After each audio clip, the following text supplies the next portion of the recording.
आज हम आपको मुगल साम्राज्य में आपस में जोड़ने वाले रास्तों के बारे में जानकारी दे रहे हैं।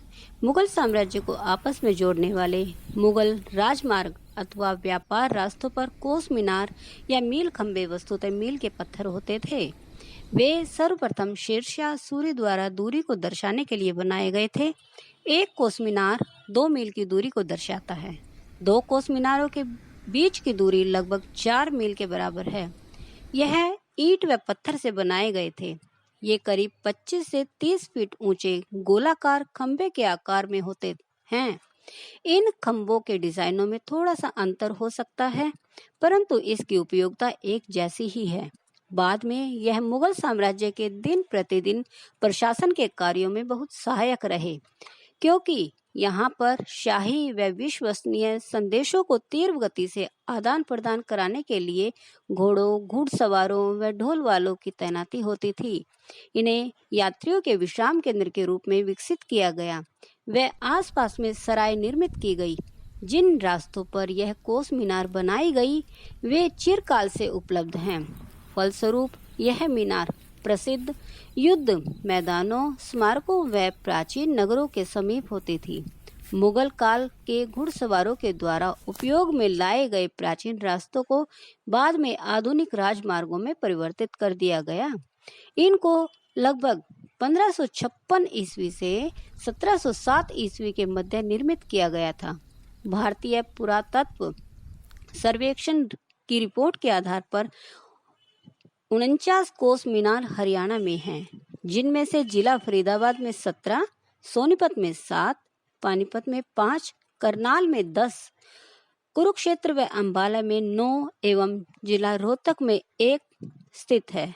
केवल एक मीनार रोहतक को छोड़कर बाकी सभी मीनार दिल्ली अंबाला राष्ट्रीय मार्ग संख्या 1 एवं दिल्ली आगरा राजमार्ग नंबर 2 पर उपलब्ध हैं। Doctor Manoj Kumar, assistant professor, Indira Gandhi national tribal university Amarkantak ने विश्व धरोहरों के बारे में जानकारी देते हुए कहा कि वाणी चिरस्थायी एवं सुखद अनुभव कराने वाली होती है। हमें ज्ञान का बोध अपने पूर्वजों से प्राप्त होता है। उन्होंने कहा कि हम सभी जानते हैं कि कोस मीनार का निर्माण मध्यकाल में किया गया, लेकिन हमारे पास कई ऐसे साक्ष्य हैं जिनसे यह साबित होता है कि यह परंपरा प्राचीन काल से ही मौजूद थी। उत्तरापथ और दक्षिणापथ के रूप में हमारे पास एक व्यवस्थित सड़क प्रणाली मौर्य काल तक आ गई थी। मेगास्थनीज भी स्पष्ट रूप से लिखता है कि प्रमुख किनारे में 10 स्टैडिया अर्थात 1 कोस की दूरी पर एक पत्थर खंड लगाए जाते थे, जिनका मुख्य काम दूरी की माप करना था। मध्यकाल में जब शेरशाह 1540 में शासक बना तो उसने मार्गों के विकास पर विशेष ध्यान दिया और पहले से मौजूद अनेक मार्गों का जीर्णोद्धार कराया। उत्तरापथ का भी उसने विस्तार किया और उसे सड़के आजम के नाम से जाना जाने लगा। ब्रिटिश काल में मशहूर हुई और कुछ परिवर्तन के साथ यह आज भी राष्ट्रीय राजमार्ग 1 और 2 के रूप में हमारे यहाँ मौजूद है। शेरशाह ने सड़क के किनारे अन्य सुविधाओं के अतिरिक्त प्रत्येक 1 कोस अर्थात 3.65 किलोमीटर की दूरी पर एक मीनार बनवाया, जो कोस मीनार के रूप में जाना जाता है। इस सड़क का विस्तार उसने सोनार गांव से लेकर पश्चिम में मुल्तान तक कराया, जिसे कालांतर में मुगल शासकों ने और विस्तार दिया। मुगल शासकों में अकबर ने मुख्य रूप से आगरा अजमेर खंड और आगरा लाहौर खंड पर कोस मीनार का निर्माण कराया। पूरा ध्यान आगरा लाहौर खंड पे ही था और आज जितने भी कोस मीनार हमको मिलते हैं, विशेषकर हरियाणा और पंजाब में, वह जहांगीर के काल की ही निर्मित है। इन कोस मीनारों का निर्माण मुख्यतः पाषाण खंडों या ईंटों के द्वारा निर्मित किया गया था। स्थापत्य की दृष्टि से इन कोस मीनार को हम 3 खंड में विभाजित कर सकते हैं। नीचे का 1/3 अष्टपहल भाग, मध्य का भाग जो क्रमशः ऊपर की तरफ संकरा होते जाता था, और ऊपर का गोलाकार भाग।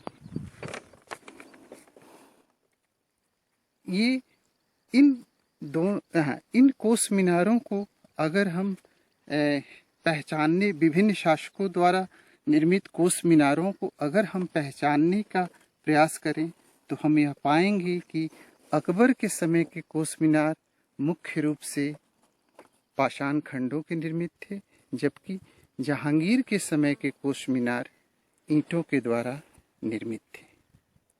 शाहजहां ने अपने काल में कुछ कोस मीनारों पर पेंटिंग्स भी करवाई, जिसके प्रमाण हमको हरियाणा के कई कोस मीनारों से मिलते हैं। इसके अतिरिक्त एक अन्य कोस मीनार का वर्ग हमें कानपुर देहात से प्राप्त होता है, जहाँ के कोस मीनार स्थापत्य की दृष्टि से पूर्ववर्ती प्रतीत होते हैं। इस मीनार में हम देख सकते हैं, ये कोस मीनार कानपुर देहात के आसपास मिलता है। इसमें हम देख सकते हैं कि इसकी ऊंचाई काफ़ी कम है और इसके नीचे का अष्टपहल भाग नहीं है।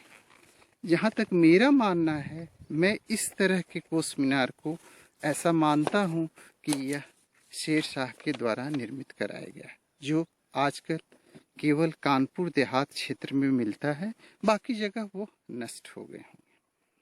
कोस मीनार एवं इनसे संबंधित अन्य संरचनाओं के आधार पर हम इन्हें मुख्यतः 2 वर्गों में विभाजित कर सकते हैं। पहला साधारण कोस मीनार, जो केवल मील के पत्थर के रूप में उपयोग में आते थे, और दूसरा आदर्श कोस मीनार, जहां यात्रियों की सुविधाओं से संबंधित सराय, बावली, मस्जिद, डाक चौकी आदि व्यवस्थाएं मौजूद रहती थी। इस श्रेणी के कोस मीनार का एक प्रमुख उदाहरण पलवल में होडल के समीप है, जहां सराय, बावली कोस मीनार के पास ही मिलते हैं। कोस मीनारों की संख्या के आकलन के संबंध में हम यह कह सकते हैं कि मुगल काल में जो राजमार्ग था, जिसे हम लोग बादशाही सड़क के नाम से भी जानते हैं, वह लगभग 3000 किलोमीटर था। जल्द ही हम आपको एक ऐसी ही नई जानकारी के बारे में रूबरू कराएंगे। अगर आपको हमारी वीडियो अच्छी लगे तो इसे लाइक और सब्सक्राइब अवश्य करें। धन्यवाद।